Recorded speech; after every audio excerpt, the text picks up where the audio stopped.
Hey guys, welcome to Apex Engineering. So today we are going to solve a sum of resultant of concurrent coplanar force system. So let's start. तो जब भी हम कोई भी sum resultant of concurrent coplanar force system solve करेंगे हम simply 4 steps follow करेंगे. सो मैं यहाँ पे स्टेप्स लिख देता हूँ वो क्या है वो. So step 1 is to find out what is finding summation of F of X. Step 2 is finding what is summation of F of Y. Step 3 is to find the resultant R. Resultant is also known as R. R से denote करते हैं हम resultant को, which is इसका formula है summation of F of X the whole square plus summation of F of Y the whole square. ये resultant का formula है. And then we have step 4 है हमारे पास to find out the direction, और we also name it as theta. Direction is also denoted by theta. So theta equal to tan inverse of summation of F Y divided by summation of F X. तो अब ये F X और F Y जब हमें मिलेगा calculate करके, तो जब हम इनको स्टेप 3 एंड स्टेप 4 में डालेंगे तो हम इनके आंसर्स डायरेक्टली फाइंड आउट कर पाएंगे विच आर गिवन ईयर. सो मैं पहले आपको बता देता हूँ कि ये कॉन्करेंट फोर्स सिस्टम मतलब क्या एंड ये F X and F Y मतलब क्या है. ये बेसिकली मैं आपको फटक से बता देता हूँ. सो इसके आगे आपको कभी ये सॉल्व करने में तकलीफ नहीं आएगी. सो ये इसका आप स्क्रीनशॉट निकाल लो, ये जो स्टेप्स है वो. So now I will erase this part and show you what is summation of F X and summation of F of Y. तो मैं आपको बता देता हूँ वो क्या है. उसके पहले मैं आपको बोलता हूँ ये कॉन्करेंट फोर्स सिस्टम मतलब क्या.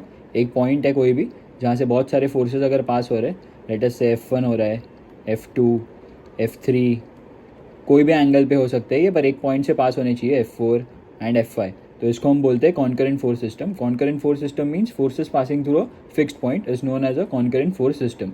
सो ये कॉन्करेंट फोर्स सिस्टम के सारे सम्स है. तो मैं इसको इरेज कर देता हूँ, ये आपको बस समझने के लिए था. And I will tell you what is this F of X and F of Y. So F of X मतलब क्या, सपोज ये पॉजिटिव एक्स डायरेक्शन है X and this is the Y axis. ये पॉजिटिव एक्स डायरेक्शन है हमारा, ये negative X direction. ये positive Y axis है एंड ये नेगेटिव वाई एक्सिस है. ठीक है. तो कोई भी फोर्सेस अगर यहाँ पे बोलूँ कि यहाँ पे ये 3 फोर्सेस है और यहाँ पे 2 फोर्सेस है. Suppose this is F1, F2 and F3 force, this is F4 force and this is F5 force. तो summation of F of X मतलब क्या, जितने भी फोर्सेस एक्स डायरेक्शन में उसका हम समेशन लेंगे with their sign convention. Sign convention मतलब अगर राइट साइड में तो हम उनको पॉजिटिव में लेंगे एंड अगर लेफ्ट साइड में तो हम उनको नेगेटिव में लेंगे. तो इसका जो summation of F of x आएगा वो आएगा F1 plus F2 plus F3 and minus F4 and F5. क्योंकि माइनस क्योंकि नेगेटिव एक्स डायरेक्शन में. सिमिलरली जब हम वाई एक्सिस में अगर कोई फोर्सेस लेंगे, मैं ये इरेज कर देता हूँ ये आपको समझने के लिए. इसके बाद ये सब मैं आपको डायरेक्टली सम सॉल्व करा दूंगा. तो ये आप जब बार बार प्रैक्टिस करोगे तो आपको ये वैसे भी याद हो जाएगा. अगेन ये वाई एक्सिस पॉजिटिव एंड ये नेगेटिव वाई एक्सिस. अगर यहाँ पे मैं 2 फोर्स लिखूँ, कोई भी 3 हो सकते हैं, 4 कितने भी हो सकते हैं, F2 एंड अगर मैं लिखूँ F3, F4 and suppose F5 और एक फोर्स मैंने यहाँ पे लिख दिया. सो समेशन ऑफ F5 मतलब क्या, जितने भी फोर्सेस वाई डायरेक्शन में, whether it can be positive Y direction और नेगेटिव वाई डायरेक्शन, हमें इनको कंसिडर करना है. So it will be F1 plus F2 minus F3 minus F4 and minus F5. Minus क्यों है, क्योंकि नेगेटिव वाई डायरेक्शन में and this are in the positive X direction, इसके लिए हमने इसको पॉजिटिव कंसिडर किया. तो सिंपल इतना ही कॉन्सेप्ट है, इसके अलावा कोई कॉन्सेप्ट नहीं है. इसके अलावा 2 फार्मूलाज है, one is the formula of resultant and next is the formula of R. So हम क्या करते हैं, हम इसका एक सिंप्लीफाइड फिगर बना देते हैं. अगर आप बोलोगे कि यहाँ पे आपने कॉन्करेंट फोर्स सिस्टम बोला, तो आपने बोला कि ये जो सारे फोर्सेस है ये एक पॉइंट से बाहर या एक पॉइंट से पास होने चाहिए. तो ये एक पॉइंट से पास तो हो रहा है, 3 किलो न्यूटन पास हो रहा है, 15 किलो न्यूटन हो रहा है, 10 किलो न्यूटन, 20 किलो न्यूटन. पर जो है 5 किलो न्यूटन एंड ये 8 किलो न्यूटन है, 5 kilonewton and 8 kilonewton are directed towards the point. तो ये ऐसा भी चलेगा अगर हम अब ये फिगर को सिंप्लीफाई करेंगे, विच मीन्स ये 5 किलो न्यूटन वाले जो एरो है उसको यहाँ पे लाएंगे नीचे एंड ये 8 किलो न्यूटन वाले एरो को हम ऊपर लाएंगे एंड ये एंगल 70 डिग्री, इसको यहाँ पे लिखेंगे 70 डिग्री एंड ये 30 डिग्री वाला हम जब यहाँ पे लिखेंगे थ्रू अपोजिट एंगल का थियरम. सो ये हमें सिंप्लीफाइड फिगर इसका बन जाएगा. तो ये सिंप्लीफाइड फिगर मैं आपको बता देता हूँ कैसे बनता है. तो कोई भी फिगर अगर हमें ऐसे दिया है तो आप पहले उसको अरेंज कर लो, तो ये आपको F of X and F of Y निकालने में मदद करेगा. सो इसका मैं सिंप्लीफाइड फिगर आपको बताता हूँ. So this is the simplified figure. ये जो आप फिगर यहाँ पे देख रहे हो, this is the simplified version of the जो क्वेश्चन हमें दिया है. तो लेट अस सॉल्व दिस. हम इसको सॉल्व करते हैं. सबसे पहले एक काम करता हूँ मैं, ठीक है. तो ये सिंप्लीफाइड फिगर हम सॉल्व करेंगे. तो इसमें क्या करना है, सिंपली हमें इसके एक्स डायरेक्शन में कितने फोर्सेज है वाई डायरेक्शन में कैलकुलेट करने हैं। उसके लिए हम क्या करेंगे, हम इसके कंपोनेंट्स निकालेंगे। तो अगर ये 3 किलो न्यूटन है, इसके यहाँ पे कंपोनेंट्स आएंगे 3 cos 30, ये जो हमने बचपन से सीखते हैं 3 cos 30, एंड यहाँ पे आएगा 3 sin 30। सिमिलरली जब हम 5 किलो न्यूटन के लिए करेंगे, ये 5 किलो न्यूटन वाले के लिए, तो यहाँ पे इसका आएगा 5 cos 30, एंड ये डायरेक्शन में इसका आएगा, वही सेम लाइन को मैं कंटिन्यू कर रहा हूँ, यहाँ पे आएगा 5 sin 30। सिमिलरली ये 10 किलो न्यूटन के लिए यहाँ पे आएगा 10 sin 60, एंड यहाँ पे आएगा 10 cos 60। एंड सिमिलरली जब हम इसके लिए करेंगे, ये 8 किलो न्यूटन वाले फोर्स के लिए, इसका वाई डायरेक्शन में फोर्स आएगा 8 sin 70, एंड यहाँ पे आएगा 8 cos 70। ठीक है, तो ये सारे फोर्सेज जो हमें कंसिडर करने हैं। तो मैंने आपको जैसे स्टेप वाइज बोला था, हम वैसे ही कैलकुलेट करेंगे। सो हम क्या करेंगे, सबसे पहले व्हाट इज़, एक मिनट, तो सबसे पहले हम क्या करेंगे, what is summation of F of X, what is summation of F of Y, then will find out resultant, and then will find out the angle theta. तो हम क्या करेंगे, summation of F of X पहले लिखते हैं। Summation of F of X मतलब जितने भी फोर्सेस एक्स डायरेक्शन में है वो। सो हम क्या कंसिडर करेंगे, this this this this and this, in total 5 forces. तो हम क्या करेंगे, हम लिखेंगे 3 cos 30 plus 5 cos 30 minus 10 cos 60 minus 15 minus 8 cos 70। ये माइनस में क्यों लिखा, क्योंकि नेगेटिव एक्स डायरेक्शन में। ये पॉजिटिव क्यों लिखा, क्योंकि पॉजिटिव एक्स डायरेक्शन में। This is X axis and this is the Y axis. ये पॉजिटिव एक्स डायरेक्शन है एंड ये नेगेटिव एक्स डायरेक्शन है। सिमिलरली ये पॉजिटिव वाई डायरेक्शन है एंड ये नेगेटिव वाई डायरेक्शन है।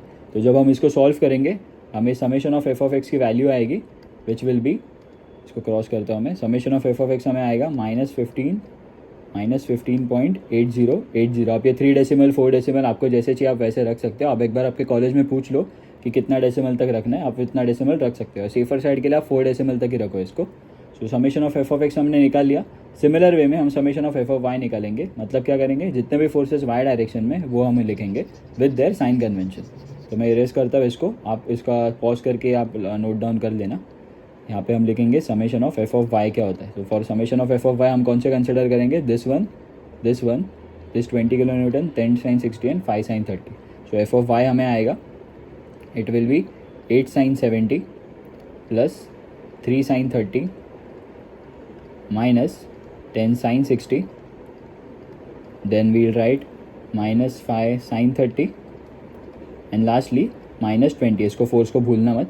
So summation of F of Y जब हम कैलकुलेट करेंगे कैलकुलेटर में, हमें इसका आंसर मिलता है विच इज़ -22.1427 -22.1427। सो हमें summation of F of X मिल गया, summation of F of Y मिल गया। तो मैं यहाँ पे ऊपर ये लिख के रखता हूँ कि हमें summation of F of X and summation of F of Y क्या मिला है। ठीक है, so summation of F of X हमें मिला, यहाँ पे लिखता हूँ मैं ऊपर, summation of F of X is -15.8080, summation of F Y is -22 ये माइनस प्लस आएगा, आपको इससे टेंशन मत लेना। क्यों, क्योंकि जब हम रिजल्टेंट में करेंगे हम नॉर्मल इसका स्क्वायर ही करने वाले, तो ये बाद में जो आपको रिजल्टेंट का आंसर आएगा वो पॉजिटिव में ही आएगा। सो रिजल्टेंट हम फाइंड आउट करते हैं आर, रिजल्टेंट इज आर। इसका फॉर्मूला होता है √f of X the whole square plus summation of F of Y the whole square. तो हम क्या करेंगे, सिंपली ये वैल्यूज इसमें डाल देंगे विच इज़ -15.80 या 8080 the whole square plus -22.1427 the whole square. And हम जब ये पूरा कैलकुलेट करेंगे अंडर रूट में, एंड ये सब एक का स्क्वायर नहीं है, summation of F X plus summation of F Y the whole square नहीं है, इंडिविजुअल स्क्वायर है। तो आप ये ध्यान रखना, इसमें गलती मत करना। तो जब हम ये कैलकुलेट करेंगे रिजल्टेंट, हमें इसका आंसर आएगा 27.2 किलो न्यूटन। अगर यहाँ पे न्यूटन में दिया रहता हर एक यूनिट तो आप न्यूटन लिखते, किलो न्यूटन दिया तो आप किलो न्यूटन लिखो, पर ये जो यूनिट है लिखना भूलना मत, वरना इससे मार्क्स कटते हैं। तो हमने रिजल्टेंट भी फाइंड आउट कर लिया। तो रिजल्टेंट हम यहाँ पे लिखेंगे, कितना फाइंड आउट किया है हमने, रिजल्टेंट इज 27.2 किलो न्यूटन, ये हमने रिजल्टेंट फाइंड आउट कर दिया। ठीक है, so now we will find out the angle theta. So theta is equal to tan inverse of summation of F Y divided by summation of F of X. ये formula रहता है direction का। Direction मतलब जो हमें answer में दिया रहता है कि कौन सा डिग्री पे है वो, तो इसको डायरेक्शन बोलते हैं। ये इससे आता है, ये फॉर्मूला से। बहुत सिंपल फॉर्मूला है, tan inverse of F Y divided by F X. So F Y का वैल्यू हमें आया -22.1427. आप नेगेटिव पूरा जैसे नेगेटिव आंसर आए तो नेगेटिव में लिखो, यहाँ पे पॉजिटिव आए तो पॉजिटिव में लिखो. 8080 ये माइनस माइनस यहाँ से कट. सो इसका tan इनवर्स जब आप ये करोगे कैलकुलेटर में, आपको इसका आंसर आएगा 54.47 डिग्री. अगर ये भी कैलकुलेट करके भी tan inverse same to same ये जितने वैल्यूज़ है, अगर आपको थोड़ा आंसर अलग आ रहा है या अलग दिख रहा है, तो इसका मतलब आपका जो कैल्सी है वो डिग्री पे नहीं है, वो रेडियन पे सेट है. सो आप कैल्सी में सेटिंग्स में जाके उसको डिग्री में सेट कर दो, तो आपको ये आंसर आ जाएगा. आप कोई भी डिग्री या फिर रेडियन का आंसर लिखोगे, ये दोनों फीजेबल है, पर आप डिग्री का लिखो, वो ज़्यादा फीजेबल है, क्योंकि वो बहुत लोग यूज़ करते हैं बहुत सारे कॉलेजेस में. तो आप ये आंसर लिखो जो कि डिग्री में आएगा. आप रेडियन वाला थोड़ा अवॉइड करो इसमें. सो हमें थीटा भी मिल गया. सो हमें सारे वैल्यूज़ एक्चुअली मिल गए. तो हम आंसर एक बार चेक करते हैं कि हमें जो मिला है वो बराबर है कि नहीं. एंड अगेन हमें जो अब हम क्या करते हैं, जो यहाँ पे आंसर दिया है, यहाँ पे हमको आंसर जो दिया है वो आया है 54.47 डिग्री. और अगर आपको इसका डायरेक्शन दिखना है, एक छोटा सा डायग्राम भी बनाना है आंसर के बाजू में, तो आप क्या करोगे, एफ ऑफ एक्स आपको क्या मिला है, नेगेटिव मिला है, मतलब एफ ऑफ एक्स यहाँ पे नेगेटिव में. एफ ऑफ वाई क्या मिला है, वो भी नेगेटिव मिला है, मतलब ये यहाँ पे. तो अगर ये दोनों फोर्स यहाँ पे, मतलब इसका रिजल्टेंट जो बना है वो कुछ ऐसा है यहाँ पे, इसका रिजल्टेंट बीच में, ठीक है. सो ये एंगल वो थीटा होगा, एंड इसके ये दो कंपोनेंट्स होंगे which will be F of X and F of Y. तो आप क्या करो, जब आप फाइनल आंसर लिखोगे, आप ये छोटा सा डायग्राम इसके बाजू में ऐसा बना देना, अगर आपको चाहिए तो. नहीं तो आप बस ये आंसर लिख के भी छोड़ोगे 54.47, तो वो भी चलेगा. ये बस अंडरस्टैंडिंग के लिए, ठीक है. तो ये हमने पूरा सम जो है वो सॉल्व कर दिया. So this was the sum, a very easy sum. इसके आगे भी हम और सम सॉल्व करेंगे इसके सेम. Thank you.